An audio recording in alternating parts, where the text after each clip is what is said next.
vimos que o servo Jesus Cristo, a quem devemos imitar, foi obediente aos sofrimentos, doando-se integralmente ao serviço de Deus.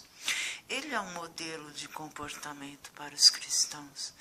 A Bíblia propõe modelos de comportamento e as palavras que ela encerra são vivas, à medida em que relacionamos seu conteúdo, através do nosso espírito, às razões de nossa alma. Desse modo, podemos entender o modelo de Abraão. Abraão recebeu a promessa do próprio Deus.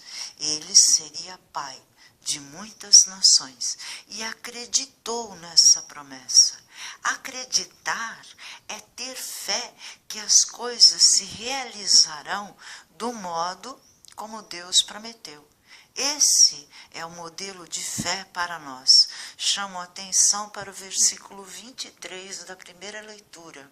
Paulo aos Romanos, afirmando que a fé lhe foi creditada como justiça, a Escritura visa não só a pessoa de Abraão, mas também a nós, pois a fé será creditada também para nós que cremos naquele que ressuscitou dos mortos, Jesus, nosso Senhor. A promessa de Deus de enviar-nos um servidor que nos livra dos inimigos, e por inimigos devemos entender aquele que nos escraviza num modo de produção que beneficia uma casta, foi feito pelos profetas. Todos eles, em algum momento de seus textos, prometeram, em nome de Deus, a paz. Acreditar nessa promessa é esperar que ela se cumpra. Chamo a atenção para o Salmo responsorial, Lucas 1, versículos 69 e 72. Fez surgir um poderoso Salvador na casa de Davi, seu servidor, como falara pela boca de seus santos, os profetas, desde os tempos mais antigos, para salvar-nos do poder dos inimigos e da mão de todos quantos nos odeiam. Assim mostrou misericórdia a nossos pais, recordando a sua santa aliança.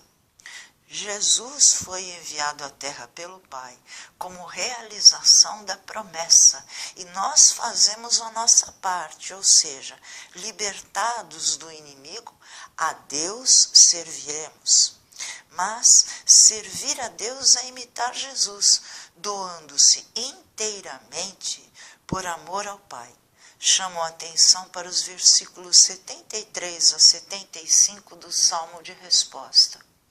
E o juramento a Abraão, nosso pai, de conceder-nos que, libertos do inimigo, a ele nós sirvamos sem temor, em santidade e em justiça diante dele, enquanto perdurarem nossos dias. Servir em santidade e em justiça é doar o próprio corpo. Por princípio, é doar tudo o que temos. Nada do que possuímos, portanto, deve ser considerado nosso, mas do outro, para o servidor. Há uma leitura alegórica no Evangelho que explica essa doação como total. A alma humana está no corpo enquanto nosso organismo vive nesta terra. Está solidificada a alma na carne e no sangue e é animada pelo Espírito, que é a nossa vontade. Toda vontade, mediante a ação da alma, é realizada por nós mesmos. Nós somos um, espírito, alma, corpo. A razão da alma, por essa lógica, são os frutos da própria alma. Assim, enquanto os vegetais que nascem do solo, numa leitura alegórica, são os produtos da razão, colhidos pelo Espírito e oferecidos a nós e aos outros, a nossa alma é a alegoria da terra, do solo fértil ou estéril, que produz ou não ideias para consumo. Mas se Jesus se doou por inteiro e nós somos seus imitadores, tudo que a terra, a alma, produz, o trigo da ideia, por exemplo, deve ser compartilhado. Reter para si os frutos, isto é, guardar o conhecimento para si sem o compartilhar, é um tipo de ganância condenável. Devemos ensinar aquilo que aprendemos e, numa leitura também factual, devemos compartilhar nossos bens. Este é o tipo de serviço que o Pai deseja que façamos.